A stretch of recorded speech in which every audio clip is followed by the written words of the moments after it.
And the other thing, which is also kind of evidenced by that example, is that everyone needs a hook to anchor new information. Because if you're from Memphis, you're not really going to know that much about the desert unless you've been fortunate enough to travel there or see some stories about it.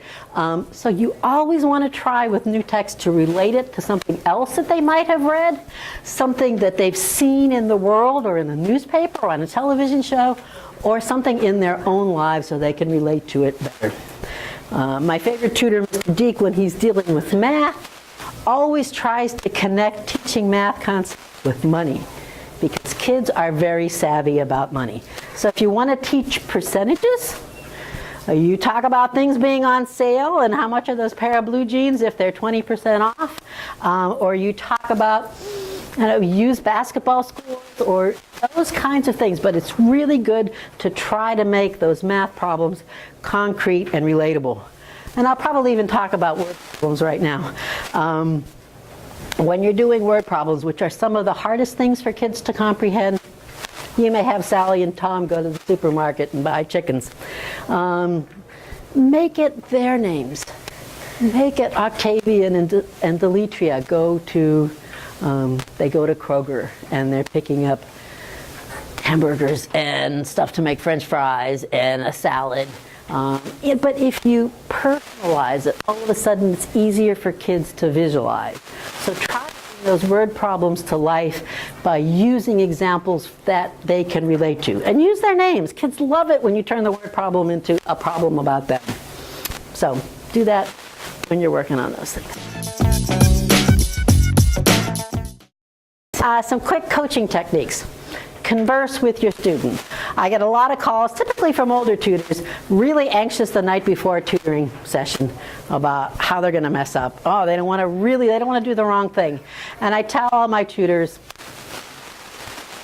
if nothing else, just having a good conversation with your student will be incredibly beneficial. Right off the bat, you are modeling good sentence structure. You are bringing in new vocabulary.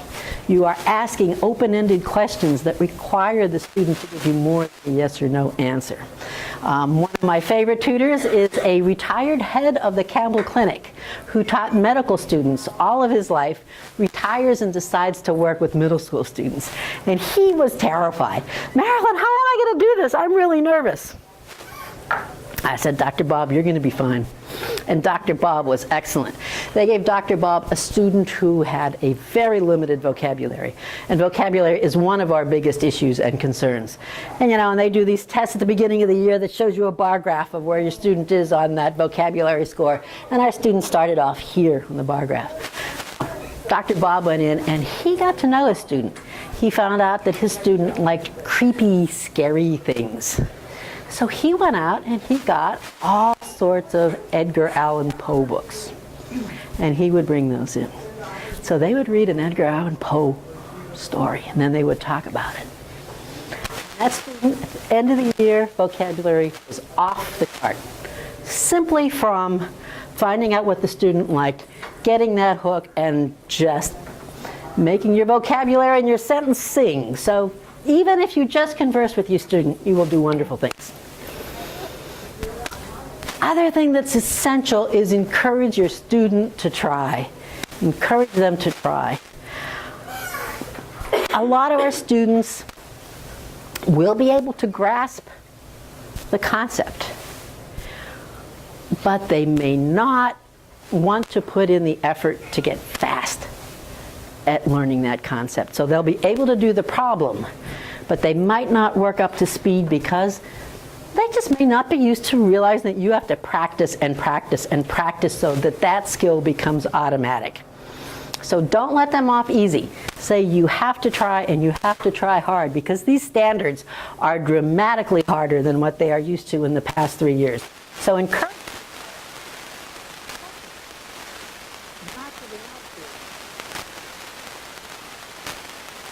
This is your chance also when you're working with kids to practice that active listening. When you're reading a paragraph to them, check for comprehension. A lot of our kids cannot visualize or don't have the experience of visualizing what's happening when they're reading a story. So a lot of times when you're reading a paragraph, it's fine for you to say, you know, when I read that, I can see those green hills and that blue sky and that small house in the corner with the river running in front of it. Because if you start seeing that picture, it's easier to hold on to that and comprehend what's going on in the paragraph. So see if your student is doing that. Also, when you're doing math problems, kids do not want to write out all the steps to get to that solution. Make them do it, because that's where you see they're going wrong, where they're going off skew, what they're not understanding in the steps to handling that problem. So practice your active listening. Again, a repeat, vary your format and the pace of your session. Make sure that you are energized when you come in, that you're enthusiastic when you come in, and you break it up. You break it up. You bring the flashcards, then you pull out that sheet, then you get them up on the board, then you get them to act it out. Get them to teach the concept you just taught. Try all of those things to keep them engaged. And if you're losing them, it's your fault, okay? I went to a great session by a guy from Quantum Learning, which I'm going to try to bring into town, and if he gets into town, you guys can all come. But when he did a session like this, he was all over the room. He'd be down here, and then he'd be over there, and he'd be talking from behind, and he had us doing all sorts of great techniques just to keep us focused. Like he would come in and say, okay, give me a drum roll, and then cymbals, ching, if somebody did a good job. Kinds of things kept kids awake, kept them enthusiastic. So try to be energized when you're in your sessions. Be creative, try to make it fun. Correcting mistakes. The most important thing with your student is to make sure that they understand that this is a zone where it is absolutely okay to make mistakes. They don't have to be afraid of somebody laughing or snickering if they give the wrong answer, because you are not going to do that, and you are there to understand where they're not getting the information. So one, it's okay to make mistakes. Make sure they feel safe in that regard. Let the child self-correct their mistakes. If you're an elementary reading tutor, boy, when they skip that word or they say the wrong word and you're reading that first sentence, you want to jump in and tell them what the wrong is.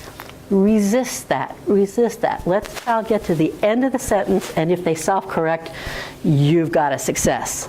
And a lot of times they will. They'll realize by the time they got to the end that that's not the word, and they'll go back and do it. If they don't, try not to give them the answer immediately. Say, you know, did that really make sense? Could that word be something else? Could you handle that problem a different way? If you're a language arts teacher, what you will find, or a tutor, especially if you're working with elementary students, a lot of early grade books are picture books or have illustrations on the page. And most of the illustrations are going to have some of the new vocabulary in it. So if your student is stumped with a word, they'll go, well, let's see, what's going on this page? What could that be? Is there anything in that sentence that might relate to this picture? So if that's the case, not only are you hearing it, you're also visually looking for what that symbolic word represents by the picture. So don't give it to them right away. Then again, if they're struggling like crazy and they're getting really frustrated, you don't want to like drag it out so long that, you know, they really get demoralized. So you want to give a lot of positive reinforcement while you're doing this, and you want to keep them feeling you will help. Always be encouraging, always be positive, and, you know, let them throw out crazy ways to solve that math problem. Sometimes when they come up with a crazy way, you can work with that, and you can figure out how to bring that in line with what the fastest way is to solve that problem. All of you right here, right now, have the secret weapon to pull out anytime you are in the tutoring session and you're nervous. And that is your smile. Believe it or not, I know it's corny, but if you go into that session and you smile, you're going to relax, your student is going to relax, and you're going to start it off on a great note. So smile. Listen with interest. At the end of that session, you want to be honest about how that session went. I said kids are sensitive, so you want to be honest. If at the end of that session they did a great job, then you're home free. You can celebrate, jump up and down, say great job. But if it was a tough session and they really struggled with the information, You don't want to say great job because they're going to know that they really had a hard time. And they'll say, well, boy, I can't believe anything Marilyn says. But you can always praise the effort. You can say, Lewis, that was one really hard math concept today. And you know, multiplying fractions is not easy, but we are not going to give up. You didn't give up today, and we're going to go back and we're going to work on it again next time. So you can always praise the effort if you can't praise the outcome.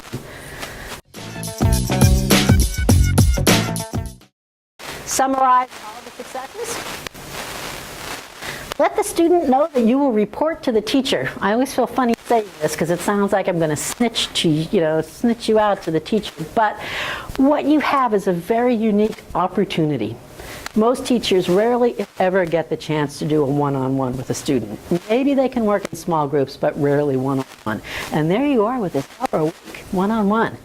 That's a great opportunity to get feedback. Something. I mean, we've had tons of students, College of Optometry students. They've worked with students and realized that they had they needed glasses. I worked with a student and he was struggling in math class, or the math teacher thought he was. I worked with him and he was blowing through the math problem. And it was because he was at a faster pace than the kids in his class were, and so he would just put anything down because he was bored. So you can provide a lot of great feedback to a teacher because you have that one-on-one time. And kids are really enthusiastic, especially the little ones. Oh, they want you to tell how great they did in the tutoring session. Tell my teacher, Miss Marilyn, time. So let them know.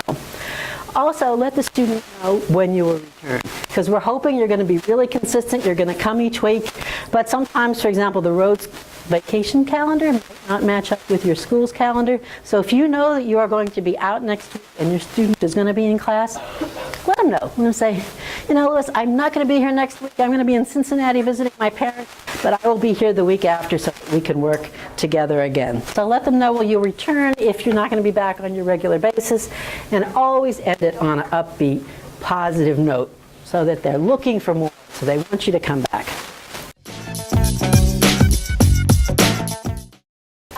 Just quickly, if you're an elementary tutor, how many of you are tutoring elementary? Okay, we got a lot of elementary tonight. Typically, an elementary student gets a 30-minute session. We try to get them 2 sessions a night, or 2 sessions a week. If you can't come 2 days a week, there may be another tutor working with that student the second day during the week. If you're tutoring for an hour, you are most likely to get a half hour with one student and then a half hour with a different student.